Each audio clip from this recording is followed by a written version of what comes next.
everybody. Welcome back to this Marketing Connect podcast. I'm your host, Tom Libby, and I am one of the co-founders of Marketing Connect currently and the current CEO.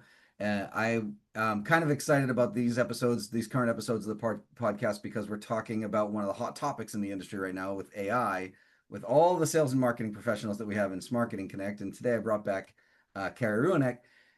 Ceri, if you don't mind, if you could just remind everybody kind of who you are and what you do real quick, and then we'll jump right into the question at hand. Sure.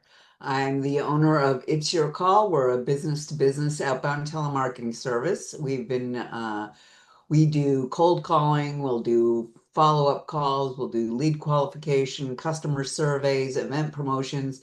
Anytime when companies have a large amount of calling, kind of pre-sales calling, and they don't have the time or the resources to do it themselves, we'll do it for them. We work with all industries. Excellent, excellent. And so I have a feeling I think I'm gonna like this conversation with you because of some of the stuff with Yes. this. But so the title of this episode of the podcast is AI, friend or foe. And I don't want it to be that simple, right? It's not going to be yes or no or like whatnot, but I just kind of want to get into a little bit of the nuts and bolts as to why we think the way we are, and some of the impact that AI has had on our business recently. But if you were to just answer friend or foe simply and then explain why you feel that way, that would be great. And then we can go from there. Friend. Oh, I was surprised at that one, Oh, actually. Tom! Yeah. And the only reason why, no, and actually, this is just having evolved lately because everybody for a while there was like, oh, everybody you just use AI to do the phone calling, and I get 7,000 phone calls done in 20 minutes, and blah, blah, blah, blah, blah. And then you talk to people further and they go, they almost sound human. Yeah. And that's the key. And that's where you don't want to make your phone calls almost sounding human. So, with that being said, that was or you don't want your phone calls, don't you do want your phone calls sounding human, and that's why you hire people as opposed to using AI. The thing that I found though, which is really, really, really cool, is the generating a list using AI. Because for us, a campaign is only as good as the list. And with the abilities for people to, do the IP scraping and finding keywords that people are searching on and generating leads that way, if I get a list of 100 people that have all looked for sales and marketing associations that help small businesses. And I get that list, and they were searching for them yesterday. Yeah. That's a beautiful list. It's a beautiful thing, and then and you start reaching out like that, they're going to start your positive response rate is going to go way up. So yeah, it'll only make me look even better, even better. I remember when the intent data first came out. I was working with a company called Demand Science, and they had this intent data, essentially to your point, like whatever keywords they were finding out. But they were like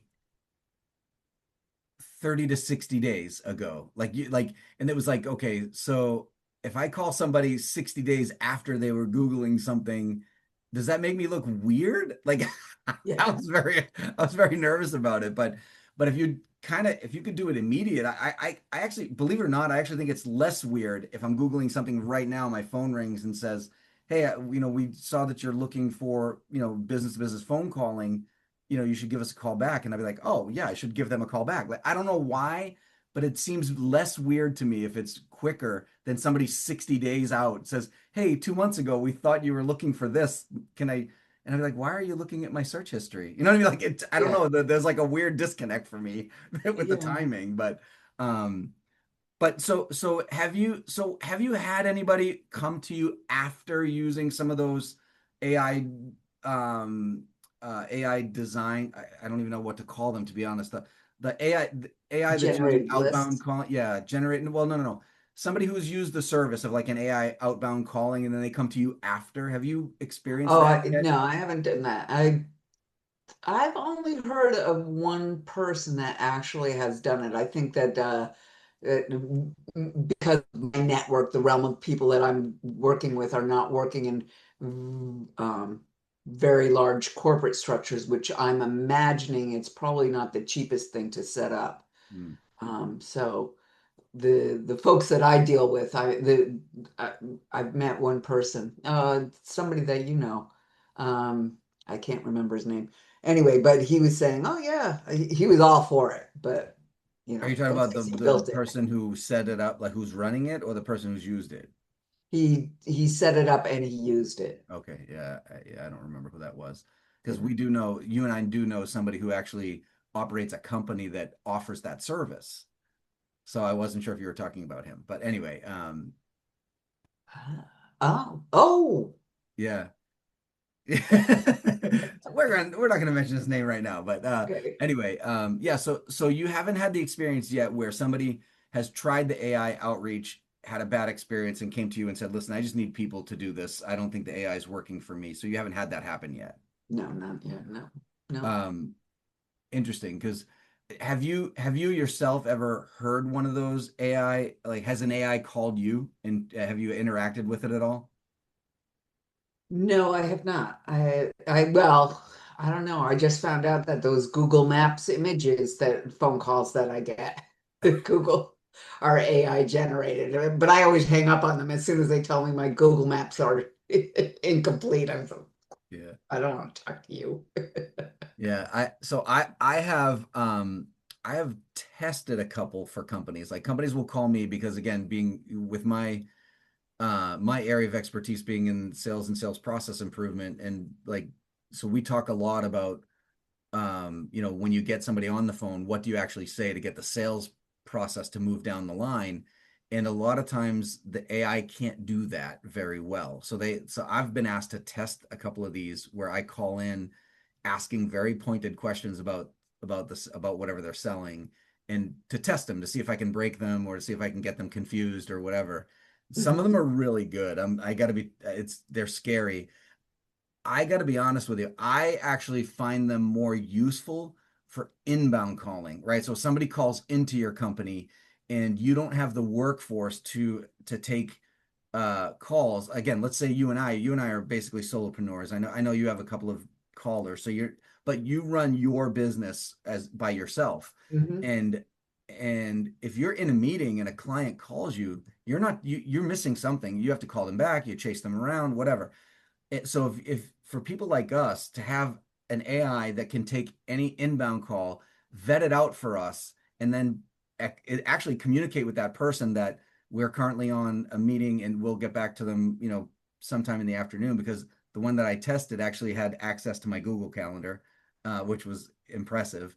So Yeah. again, I like it for the inbound. I'm not convinced on the outbound though, because I've actually had the same company call me exactly what you said. Like, so you get 7,000 calls in 20 minutes. But if I actually answer that phone and the AI starts asking me sales related questions, I can break that AI very quickly.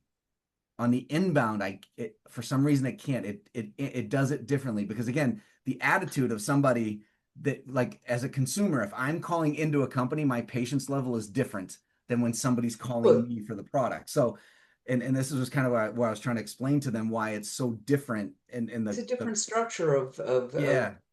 of conversation flow, I mean, look at Spectrum or any of these larger companies that you call in, but you always have the option to, most of the time, have the option to say agent or representative, and then they'll put you to a live person. But they have it structured so it handles 90% of their calls probably. Yeah. Well, interestingly enough, this one sounds so human that you're not thinking to ask for an agent. Like it's not like my favorite not favorite to call, by the way, is Comcast.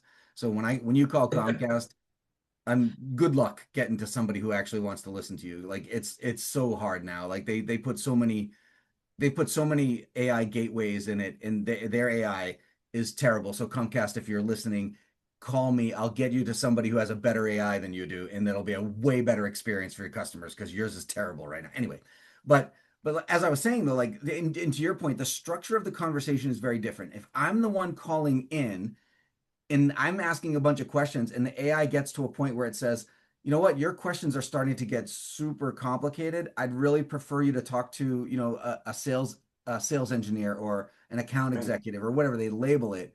And then, can I set you up with a call with that? Are you available Tuesday at 2 o'clock? Like, and you're thinking that somebody's just setting up the meeting for you. Like, and you're like, sure, no problem.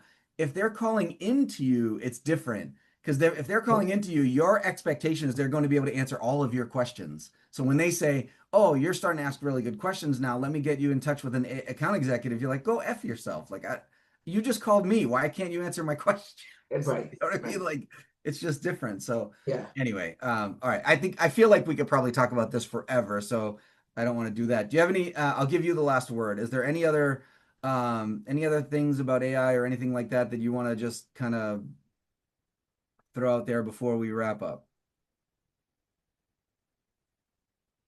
No. How's that? I So was going to come up with something like maybe something that has to do with the Terminator or or short circuit, but no, I don't think of anything clever, so just end it. well, you heard it here. You heard it here, folks. Ceri Ruenheck from It's Your Call says AI is your friend. So as long as you trust it with guardrails, right? Like, so just make sure you know what you're doing and you use it as a tool and not and not a replacement. I guess that's what I Right. thought you were gonna say as your last comment. Use it as a tool, not as a You read replacement. my mind, Tom. Yeah, because I That's exactly what I was going to say. because I am AI. You guys don't know it yet, but I am not real anymore. No, kidding. But no, all kidding aside, Carrie, thank you so much for being on the podcast again. I always just love talking to you. So I'll look forward to whatever next iteration of the podcast I come up with in the next year or so to make sure you come back. But I appreciate you. Thank you very much for being here. Well, thank you for having me, Tom. I enjoyed it. Awesome. And for everybody else out there, keep selling.